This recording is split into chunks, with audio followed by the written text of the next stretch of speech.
All right, so I was sitting here eating some good ass food that this young lady cooked for me, her and her family, and I went to go pick up a plate. It's good as fuck, by the way. Nigga getting fat as shit over here, just eating calories and whatnot. But I was sitting there doing that, and was like, "Hooray! We signed Alfonso McKinney, and we let Dreadhead go, because I can't remember the nigga name right now. Can't remember his name right now. God damn it.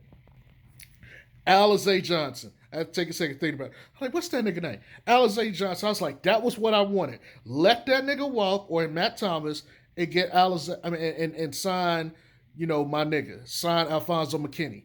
Yes, yes, yes. Then suddenly we get another tweet. Lonzo Ball has tested positive for COVID-19. So that was a nigga reaction. Like my entire life just shattered, and I was like, this nigga had been Iron Man, and like normally he's injured at this point in the season or something, and now we out on COVID. Like for real, my nigga. After he the last one, so I'm like, we'd have missed like a week of games, and now he finally get like for real, my nigga. All right, cool. So after I got over my like depression for like 30 seconds, I thought about something. I was like, you know what? Because it's not just him. It's Tony Bradley. Yeah, Mama Hips is out of there. And it was one more. McKinney, Alfonso McKinney, after he just signed. He got put in GoPro. I'm like, this is bullshit. Some fucking bullshit. Right? But then I thought about it. I was like, all right, cool. So, Kobe White get his trade value up. Okay, there you go. Let him go ahead, put up 25 points, you know what I'm saying? Next game or two. All right, cool. We in there. Let's see what you got in AO. And let's go from there. Also, Caruso is out with an injury along with Derrick Jones. So that also means Ersan Ilyasova is going to have to get some major playing time. Get to see what he brings to the table. But you also get to see what this team looks like without that tremendous backcourt perimeter defense of Lonzo and Caruso, which means now you don't have those people that can hound opposing teams like they do, which means Vooch defense about to get exposed. DeMar DeRozan, you ain't gonna be at hot on defense now, buddy. They finna come get you.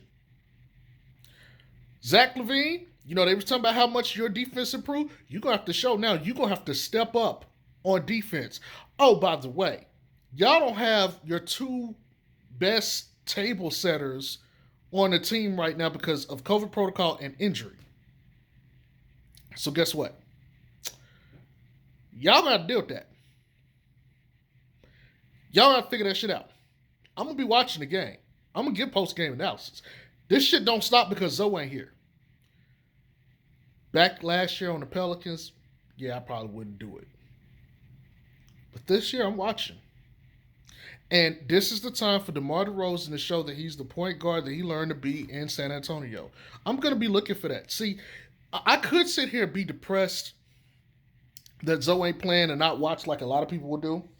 But I'm looking at it from the bright side. Let's see what else that the team has. Like let's measure the impact with these games that Zoe isn't there. Because when we take these victory laps at the end of the season after we tell these motherfuckers how dumb and wrong they were, we can reference games like this. And so I'm not begging for them to lose or nothing like that. I don't want them to sacrifice position for the sake of ego or, you know, my own personal gain.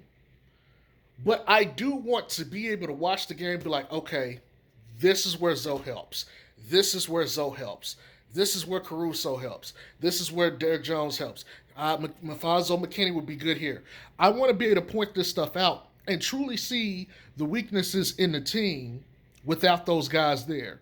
Because I think that elevates and give you a deeper understanding of your roster, the fact that you have to make stuff happen without your two best point guards. And they're basically Caruso and Zoe. If they're not 50% of the reason, they're damn close to it or to the reason why this team has the record that they have. Like, I'm just being real. Yes, part of that is DeRozan and Zach, but the other part is also Caruso and Zoe. And so I want to see the effect that this team has. Like, will they rally and say, okay, we all gonna play defense? Or are they gonna sit back and say, you know what? We'll take it easy. We're not gonna play hard on defense. We're just gonna try to put up a bunch of points. Because that matters. That fucking matters. And I don't want to hear any bullshit if these motherfuckers come out here and just let teams drop 130 points on them. Because it's still going to be five guys on the court. Y'all still got to play defense. Also, it's going to be interesting because Billy Donovan has COVID. So guess what? One of the bench coaches is going to be taking over the next couple games. So how he plays and how he rotates and does things, that's going to be evaluated too.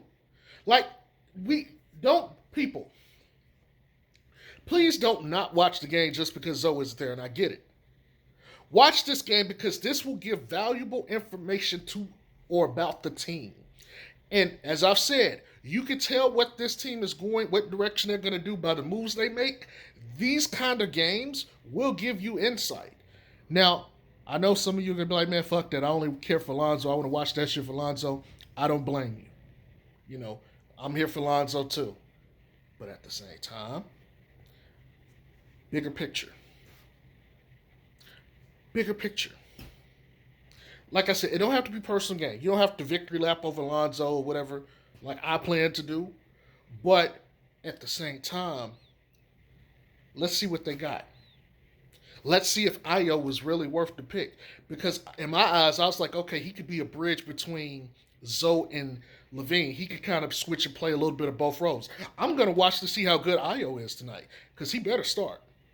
He better fucking start. And actually, I take that back. They'll probably put Kobe in. Kobe started last year, so they'll probably start Kobe. But I would prefer to see Ayo start. That's just me. Is Vooch going to play better? I don't know. But I'm going to watch. I want to see this shit. So, we'll see what happens. But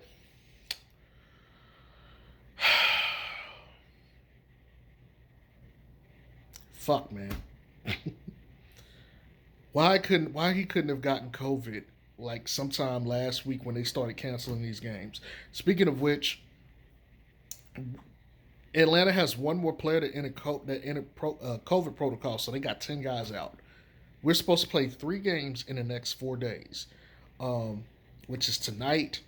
I believe tomorrow against the Hawks, we get a day off, and then we play the Hawks again on Wednesday. My thing is, that game might get canceled. Both might get canceled. If that happens, Zoe misses just the Pacers game, and we'll see what happens. There's also been some deliberation about the length of time that they're going to be in COVID protocols. The league is thinking about changing it up. Instead of being 10 days, maybe make it 6. And I think if you got like 2 negative tests, you can come out of protocol. So, it could be a false positive if he pops up and he's ready to go within a day. Or we might just have to wait 10 days or 6. We'll find out. But until then, I'll catch y'all later. Peace.